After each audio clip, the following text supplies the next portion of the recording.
plus de 50 demi-journées d'audience, dossier considérable. Et le procès que nous avons connu en appel n'a rien à voir avec le procès qui s'est déroulé en première instance. Il y a un étau qui s'est considérablement resserré contre la défense. Du côté des parties civiles, eh bien, nous sommes confiants. Les parties civiles du procès libyen ont-elles raison d'être confiantes? Autrement dit, Nicolas Sarkozy va-t-il être condamné en appel comme il l'avait été en première instance et donc retourné en prison?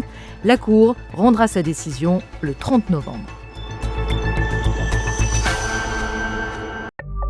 Je n'ai pas trahi la confiance des Français. C'est avec ces mots de Nicolas Sarkozy prononcés d'une voix tremblant sous l'émotion et la colère que s'est achevé mercredi le procès en appel du financement présumé de sa campagne présidentielle de 2007 par des fonds occultes versés par la Libye de Mouammar Kadhafi. En appel, comme en première instance, il n'aura cessé de clamer son innocence, se disant victime d'un complot ourdi par le clan Kadhafi pour se venger de son rôle déterminant dans la chute du dictateur en 2011. Il n'y a pas d'argent dans sa campagne, il n'y a pas d'argent dans son patrimoine par d'argent libyen et pour cause, il n'y a pas eu de financement de la campagne électorale de Nicolas Sarkozy par la Libye, il n'y a pas eu d'enrichissement de Nicolas Sarkozy à cause de la Libye. Nicolas Sarkozy est innocent, son élection n'a pas été biaisée. Mais d'un procès à l'autre, le front uni de la défense s'est fissuré. En appel, Nicolas Sarkozy a été lâché par son ex-bras droit, Claude Guéant, également rejugé dans ce dossier, mais absent aux audiences pour raison de santé. Cette défense, elle a été percutée et je dirais complètement désintégrée par Claude Guéant, qui est aujourd'hui celui qui porte les charges les plus lourdes contre Nicolas Sarkozy. En première instance, Nicolas Sarkozy avait été condamné à 5 ans de prison ferme pour association de malfaiteurs. Il avait été jugé coupable d'avoir laissé Claude Guéant et un autre proche, Brice Hortefeux, négocier un financement de sa campagne présidentielle avec Abdallah Senoussi, haut dignitaire libyen condamné à la perpétuité par la justice française pour avoir commandité l'attentat du DC-10 d'UTA qui en 1989 avait coûté la vie à 170 personnes, dont 54 Français. En appel, l'ancien président a dénoncé une erreur et même une faute de son plus proche collaborateur qui a selon lui rencontré à son insu Abdallah Senoussi à Tripoli fin 2005. Et il s'est dit surpris parce que la procédure judiciaire a révélé du comportement de Claude Guéant, également accusé d'avoir accepté une montre de luxe puis 500 000 € d'un intermédiaire sans déclarer cette somme au fisc. Après cette mise en cause de sa probité, l'ex-secrétaire général de l'Élysée a riposté en adressant en avril 2 notes écrites à la Cour d'appel qui affaiblissent la défense de Nicolas Sarkozy.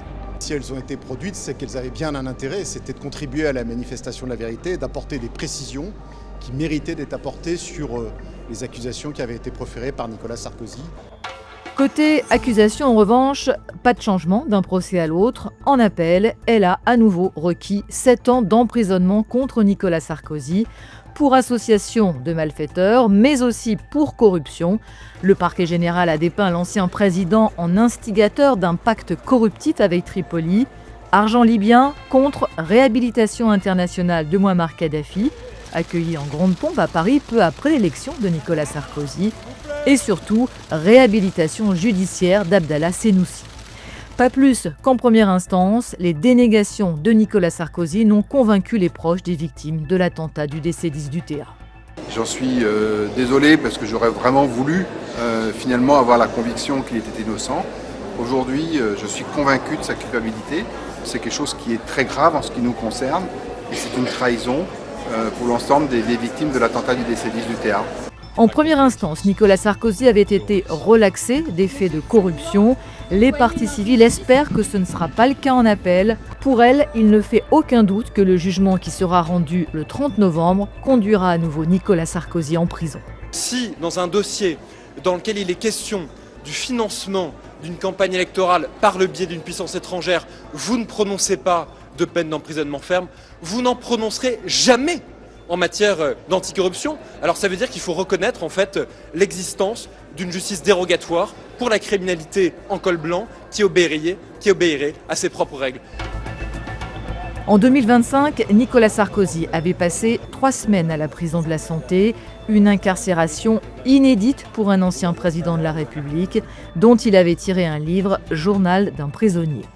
Au dernier jour de son procès en appel, il s'est tourné devant les magistrats pour leur dire qu'il allait attendre la décision du 30 novembre, non pas comme un ancien président de la République, mais comme un homme qui va se demander tous les jours en se réveillant, tous les soirs en se couchant, est-ce que je vais y retourner ? Autant que sa liberté, Nicolas Sarkozy joue sa postérité. Condamné en appel, il pourrait encore se pourvoir en cassation, mais cet ultime recours ne porterait pas sur le fond.